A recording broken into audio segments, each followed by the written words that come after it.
So your TV and your console are not getting along. They're supposed to be best friends and work together, but they are not. And I think a lot of us are leaving performance on the table right now without even knowing that it's happening.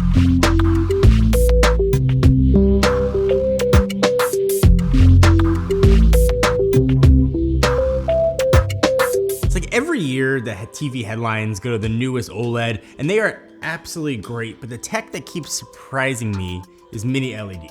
Like every year I think, okay, like this is the year it gets phased out and it's just seems to be getting brighter and cheaper and starts pulling features from sets that cost like 3 times as much. It's starting to get, at least in the TV world, I think really absurd what mini LED is doing. You have TVs like the TCL QM6K is really the one that sort of blew me away for the price. Like I keep looking for the big catch with this thing and there really hasn't been one.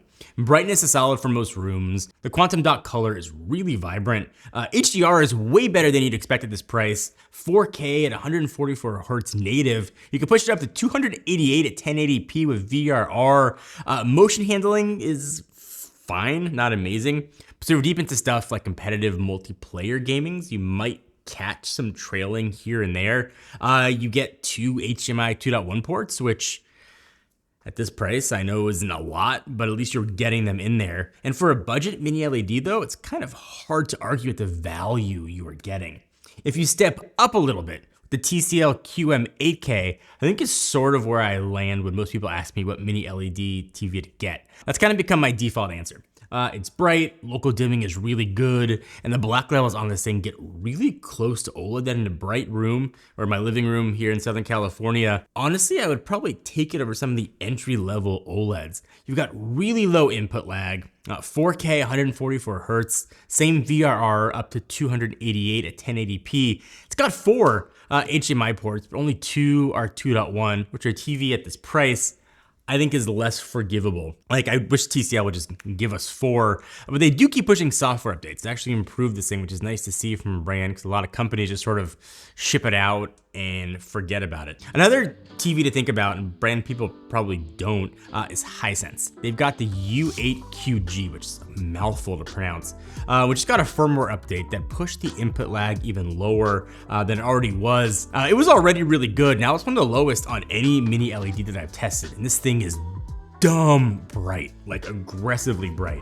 Handles HDR really well. It's got 3 HDMI 2.1 ports, so 1 more than TCL's, 4K 165 Hz, plus there's a USB-C on the side for PC use, which I was pretty excited about, and that sounded great on paper, but that USB-C port doesn't do VRR. So if you're thinking about running sort of a higher refresh rate PC display for plugging in, PC gaming, it is going to be limited.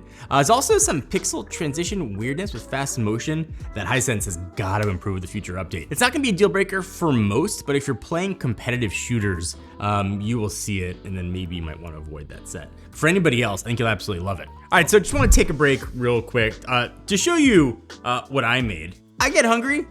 Here's a dinner that I made a few nights ago. Meet my very delicious cumin glazed salmon with couscous. It was legitimately delicious. So I figured I could tell you about it. So here's what happens in my house. 3 kids, we got baseball, dancing, I coach the boys. By the time 5:30 hits, no one's got a plan for dinner. My wife and I just stare at each other. We check the fridge, realize nothing's thawed, and then someone's pulling up their phone to order something. We did that way too often. HelloFresh snapped us out of it.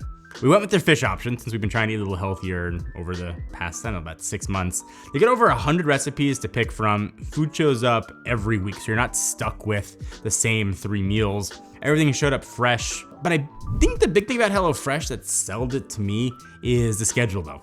You can skip weeks, you can swap stuff around, pause whenever.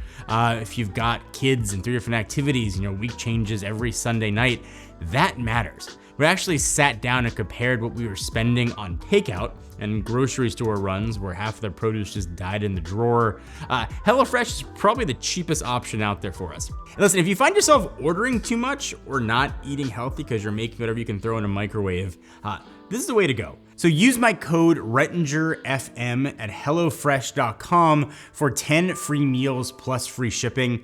Free meals applied as a discount on the first box for new or returning subscribers only, and it will vary by plan. So sign up today. Again, click the link or use my code RettingerFM at HelloFresh.com. Okay, so now if you want to see where mini LED is actually heading, like where the tech is going sort of in 26 and beyond, this is the TCL X11L. I could have picked anything. I've tested all the TVs, and this is the one I chose to put up. 20,000 dimming zones, 10,000 nits. The contrast is the closest to OLED that I have ever tested that isn't actually OLED. It is not even close to any other mini LED TV that I've compared it to. The panel is full BT 2020 capable. The HDR highlights have this depth and detail that you really start to notice when you go back to watching other sets.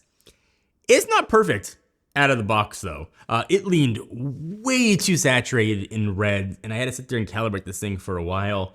The auto brightness limiter is stupid aggressive in ways that can be annoying. The gaming mode sort of balances things out, but you kind of trade off some of that peak brightness punch.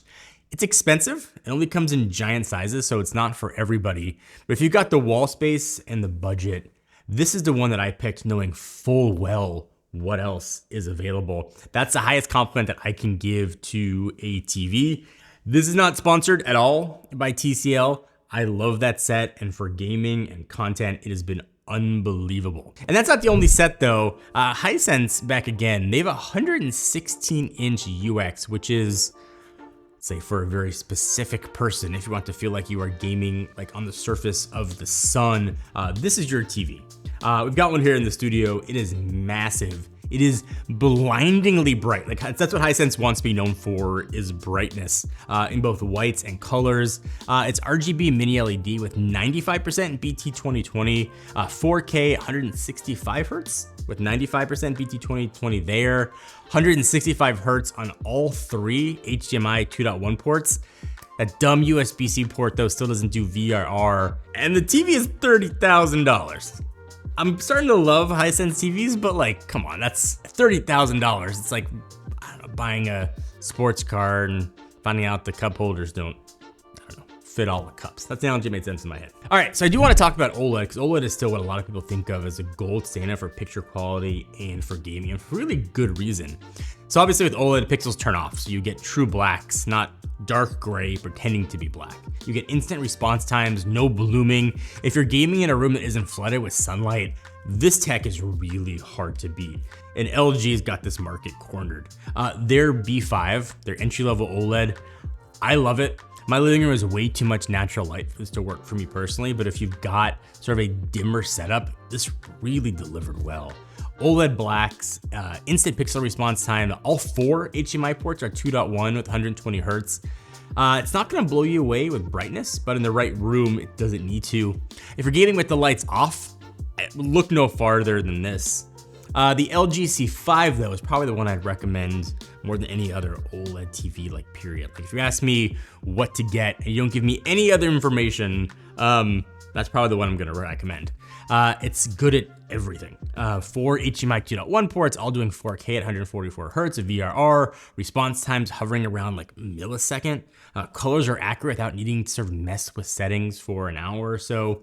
Their game optimizer actually works the way you want it to, which I get kind of sounds like a low bar, but you'd be surprised at how many game modes on other sets just tank the picture. And we've tested, I think, all of them here. Comes in a 42-inch size, which I think sort of makes people start thinking about using it as a monitor. And you definitely can. We tested it and tried it here, but fair warning, if you sit close, you're gonna notice this diagonal, like a dithering pattern. It's like looking through like a screen door, and it's prevalent on things like clothes and skin tones. If you're looking to, only those who are looking closely, just bear that in mind. LG knows about it. They've improved it with a software update, but it's a side effect of how they handle those really dark gray transitions, and I don't think it can go away. The LG G5 though takes all of that and just makes it better. More brightness, more HDR impact, and that tandem OLED panel means it actually holds up in a bright room, and it's sort of, that's always been where OLEDs have kind of fallen short. Like I said, my living room is bright. This is one of the few OLEDs that sort of does not get washed out when the sun's hitting. All 4 HDMI ports do 4K 165 Hz now. The other ring does exist here too, but it's way less noticeable. And the pricing on the smaller size have gotten really aggressive too, which is a nice change because LG's flagship stuff used to be really hard to justify for the price. On the QD-OLED side, which is pretty awesome, if you're not familiar, it's basically just like an OLED, but relies more heavily on the blue OLED layer and also has a quantum dot layer added on top. What it translates to is a wider color gamut, so colors just sort of look more alive. The HDR pops more. I think it's probably the best of both worlds. It can deal with just a couple trade-offs. In that world, the Samsung S90F is a QD OLED at a price that doesn't make you nauseous when you look at your credit card statement. It's got great peak brightness, colors are really vibrant, 4K 144 Hz with VRR. The thing that I really appreciate about it when it comes to gaming is the game mode did not destroy the picture. With some TVs, you switch to game mode for the lower input lag, the image quality just falls off a cliff. Samsung clearly understood the assignment here. They're also promised an HDR 10 Plus advanced update that should, in theory, make gaming even better. I'm not a big fan of the Tizen operating system though. I just never have been. There's no Dolby Vision, which for whatever that's worth, not something I'm terribly worried about. The Samsung S95F is like a fancier version of the S90F. It's 5F fancier. For those 5Fs, you get higher brightness, better HDR, and it's got a matte screen coating that everybody's got opinions on. I did too. We've got one here in the studio. I figured it was gonna mess with the sharpness and I would hate it. I spent like real time with it, and I was actually wrong. At normal viewing distance, like 6 feet or more, it just looks like a really good TV. If you are sitting close though, I would not consider using this as a monitor, but for console gaming or playing from a couch, this is up there with the best ones that I've tested. A couple quick notes too, Sony Bravia 2 and Bravia 9, both are really good TVs, especially if you're sort of locked into the PlayStation ecosystem and you want that seamless integration where sort of the TV and the console just talk nicely to each other. But with the recent news of Sony and TCL merging or not merging, Sony or TCL taking over Sony's TV business, who knows? I'd probably wait a little bit before buying either of those right now to see how that shapes up. I think we're kind of at a point where TV technology, it's hard to buy a bad TV anymore. Like if you close your eyes and just walk into Best Buy and go like this, you're probably gonna land on something decent. But if you wanna get the most out of your gaming setup, if you don't want to sort of leave performance somewhere on the table without knowing it, focus on how many HDMI 2.1 ports you are getting. Make sure that VRR is there. And if your room is anything like mine, do not sleep on brightness. That's why I went for the X11L. All the TVs I talked about and any videos that I've made on them will be linked down below. We've tested and reviewed all of these sets. I'll also update this later on in the year when we see kind of what everybody else brings out in 2026. But get the most out of your gaming console. If you're playing a game at a high refresh rate, get a TV that can show it at high refresh rate. You're leaving a lot of fun on the table. Happy gaming, everybody.